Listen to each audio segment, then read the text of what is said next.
এই presidential order এই একই অর্ডারের মাধ্যমে যেটা হয়েছে, আপনি এক অংশকে সংবিধানের বাইরে গেলেও মানবেন, আর এক অংশ বাইরে গেলে মানবেন না, না মানলে দুইটাই না মানেন। না না তিনি এটা বলেন নাই, না তিনি এভাবে বলেননি।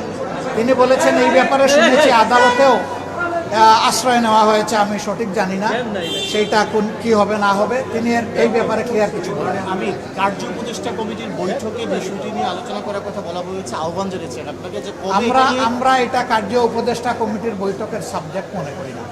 আমরা মনে করি হাউজেরই এটা সাবজেক্ট, এই হাউজে এটা সমাধান হোক, তারপরে যদি ওখানে কথা উঠে ওনারা উঠান আমরা দেখবো। মানে আমি যেটা হচ্ছে তো ওনারা বলছেন সংবিধানে বর্তমান আপনারা যেটা বলছেন এটা সংবিধানে নেই, তারা বলছেন তারা এটা উড়িয়ে দিচ্ছেন না, যে তারা এটা মানবেন না, আগে তারা এটাকে সংবিধানে যোগ করে পরে এটা নিয়ে তারা আলোচনা করতে। আচ্ছা দেখেন, সংবিধানে কি 2026 সালে কোনো ভোট ছিল?